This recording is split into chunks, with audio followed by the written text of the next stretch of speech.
ఆంధ్రప్రదేశ్లో ఎన్డీఏ కూటమి అధికారంలోకి వచ్చిన తర్వాత రాజకీయ పరిణామాలు ఎలా ఉన్నప్పటికీ కూడా సినిమా పరిశ్రమకు సంబంధించి పర్టికులర్గా మెగా ఫ్యామిలీకి సంబంధించి ఒక పెద్ద ఇష్యూ అయితే ఇప్పుడు ట్రోల్ అవుతోంది. బాగా సోషల్ మీడియాలో బాగా హల్చల్ చేస్తోంది. అదేంటంటే అల్లు అర్జున్ గురించి. గతంలో పవన్ కళ్యాణ్ పిఠాపురం నుంచి పోటీ చేసినప్పుడు అల్లు అర్జున్ కేవలం ఆయనకు ట్వీట్ వేశాడు. కానీ దానికి అపోజిట్ పార్టీ అయినటువంటి వైసీపీకి చెందినటువంటి నంద్యాల అభ్యర్థి శిల్పా రవిచంద్రారెడ్డి దగ్గరికి వెళ్ళి ఓటేయమని అడిగాడు. సో ఈయన వాళ్ళ సొంత మామకేమో ట్వీట్ వేశాడు, వాళ్ళ ఫ్రెండ్ కోసం వెళ్ళి వైసీపీకి ఓటేయమని చెప్పడం అనేది ఇప్పుడు ప్రస్తుతం వాళ్ళు గెలవడంతో అల్లు అర్జున్ మీద విపరీతంగా ట్రోలింగ్ చేస్తూ ఉన్నారు. సోషల్ మీడియాలో ఒక రకంగా ఆడుకుంటున్నారు. అసలు దీనికి సంబంధించి అల్లు అర్జున్ ఫ్యూచర్ ఎలా ఉండబోతుంది, ఆయన సినిమాల పరిస్థితి, అక్కడ పాలసీ ఎలా ఉండబోతుంది, అల్లు అర్జున్ సినిమాలకు సంబంధించి ఏమైనా ప్రత్యేకంగా ఒక సమస్యలు సృష్టించే అవకాశం ఉంటుందా, లేకపోతే వీళ్ళ ఫ్యామిలీ నుంచి అల్లు అర్జున్ రిసీవ్ చేసుకునే విధానం ఏమైనా మారుతుందా? ఈ అన్ని అంశాల గురించి మాట్లాడడానికి మనతో senior journalist and analyst Bharadwaj గారు ఉన్నారు. ఆయనతో మాట్లాడదాం. నమస్తే సార్. నమస్తే. సో చూస్తున్నాం, అల్లు అర్జున్ నంద్యాల వెళ్ళి వాళ్ళ ఫ్రెండ్ కోసం సపోర్ట్ చేశాడు. నిజానికి అతను వెళ్తున్నట్టు వాళ్ళ ఫ్యామిలీకి కూడా చెప్పలేదు ఎవరికి. చిరంజీవి కానీ, అటు నాగబాబు కానీ, పవన్ కళ్యాణ్ కానీ తెలియదు. సడన్గా వెళ్ళాడు. దాన్ని ఎలా అర్థం చేసుకోవాలి అసలు? ఫస్ట్ మనం ఈ ట్రోల్ ఇవన్నీ పక్కన పెడితే అల్లు అర్జున్ వెళ్ళడాన్ని ఎలా అర్థం చేసుకోవాలి? అల్లు అర్జున్ ఒక విషయంలో క్లారిటీ ఇచ్చాడు ప్రపంచానికి. ఆయన మెగా హీరోలు లేకపోతే మెగా కాంపౌండ్ అనేటువంటి దానికి ప్యారలల్గా అల్లు అనే దాన్ని ఒక బ్రాండ్గా ప్రొజెక్ట్ చేసుకోబోతున్నాడు, డెవలప్ చేసేటువంటి ఒక ప్రయత్నం మొదలైంది.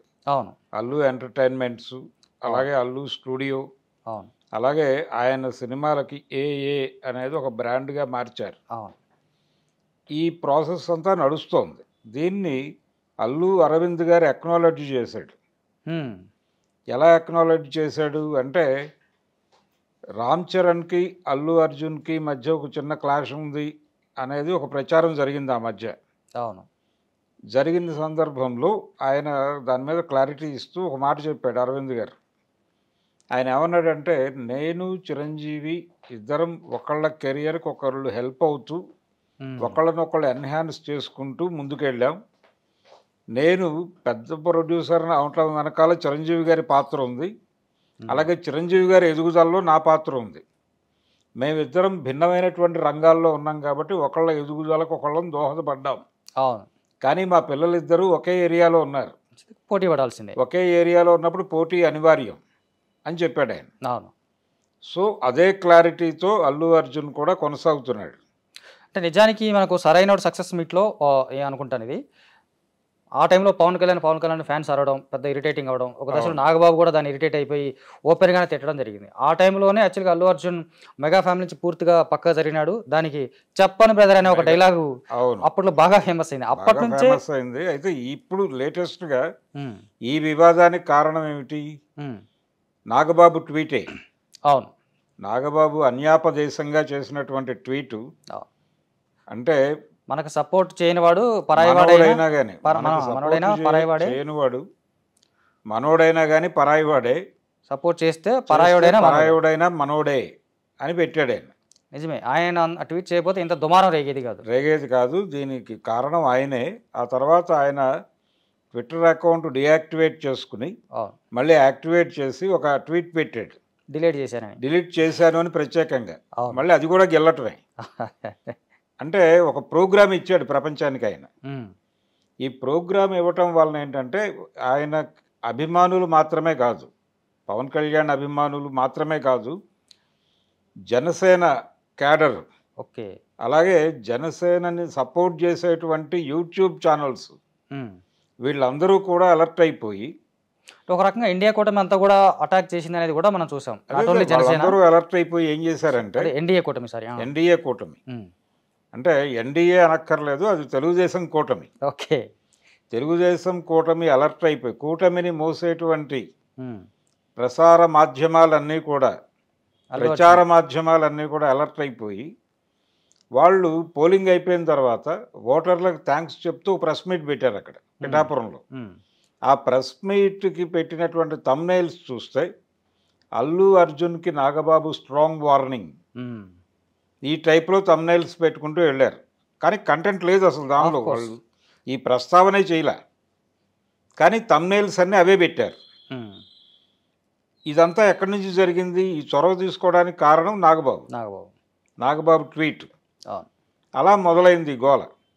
అయితే అల్లు అరవింద్ పవన్ కళ్యాణ్ జనసేన పార్టీ ప్రారంభిస్తున్నాడు అనే వార్తలు వస్తున్న టైంలో ఒక ప్రెస్ మీట్ పెట్టి మనం రాజకీయ ప్రవేశం చేశాము, బయటకు వచ్చేసాము, ఇప్పుడు అనవసరంగా మళ్ళీ కుంపటి రాజేయటం అవసరమా కుటుంబంలో అని ఒక ప్రెస్ మీట్ పెట్టి బహిరంగంగానే వద్దన్నాడు. మీరు ఇష్టపడి పెడితే ఓకే, అభ్యంతరాలు లేవు, కానీ ఒక ఎల్డర్గా నేను సలహా చెప్తున్నాను. ఆ రోజున మనం భంగపడ్డాం, మనం ఏదో చేద్దాం అనుకుని వెళ్ళాం, అది అవ్వకపోగా అనేక విధాలుగా మనం ప్రపంచం దృష్టిలో పలచనయ్యాం. అందుకని ఇది అవసరమా మనకి అన్న పద్ధతిలో ఆయన ఒక ప్రెస్ మీట్ పెట్టి మాట్లాడాడు. అందులోనే చాలా డెమోక్రటిక్గా ఆయన మీ ఇష్టమైతే వెళ్ళండి, నేను కాదని అనటం లేదు, కానీ ఆల్రెడీ ఒక ఎక్స్పీరియన్స్ ఉంది, ఒక బ్యాడ్ ఎక్స్పీరియన్స్ ఉంది, దాన్ని ఒక్కసారి గుర్తు చేయడం కోసం మాత్రమే మాట్లాడుతున్నాను అని చెప్పాడు ఆయన. అయిపోయింది. ఆ తర్వాత ఒక సందర్భంలో పవన్ కళ్యాణ్ నన్ను అక్కడమ్మాయి ఇక్కడబ్బాయితో ఆయన ఇంట్రడ్యూస్ అయ్యాడు, పరిచయం చేశాడు. ఇవన్నీ మాట్లాడుతూ నాకు ఆ సినిమాకి ఇచ్చిన డబ్బులు చాలా తక్కువ, 5,000 ఇచ్చేవారు నెలకి అని ఆ టైప్లో చెప్పాడు. అది కూడా ట్రోల్ అయింది అప్పుడు, పవన్ కళ్యాణ్ని వాడేసుకున్నారు అని. అవును. ఆ తర్వాత జానీ నష్టం, అవును, జానీ నష్టం మాట ఏమిటని ఇటు నుంచి కౌంటర్ ట్రోల్స్ మొదలైనాయి. అవును. ఇది కేవలం అభిమానుల మధ్య యుద్ధమే తప్ప వాళ్ళు చాలా క్లియర్గా ఒక విషయం చెప్పారు. ఆహా ప్రారంభించినప్పుడు అన్స్టాపబుల్ ప్రోగ్రాం బాలకృష్ణతో చేయించినప్పుడు కూడా వీళ్ళ మధ్య ఏదో గ్యాప్ పెరుగుతోంది అనే ప్రచారం జరిగింది. అల్లు అలాగే కొనిదల ఫ్యామిలీస్ మధ్య.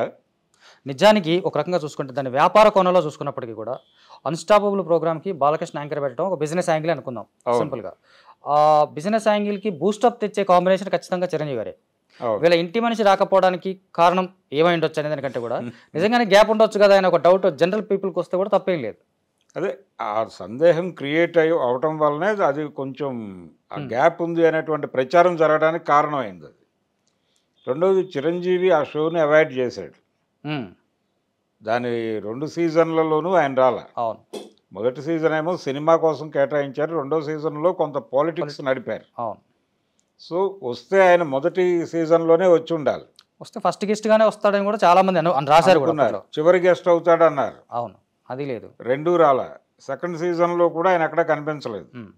కాకపోతే రామ్ చరణ్ కనిపించాడు, అలాగే పవన్ కళ్యాణ్ కనిపించాడు. దీంతో కొంతమేరకు అవును ఆ పుకార్లని పక్కన పెట్టగలిగారు. కానీ అన్స్టాపబుల్ దగ్గర నుంచి తర్వాత బాలకృష్ణతో సినిమా చేయబోతున్నాం అని మాట్లాడాడు ఆయన. అవును, అల్లు అరవింద్ గారు.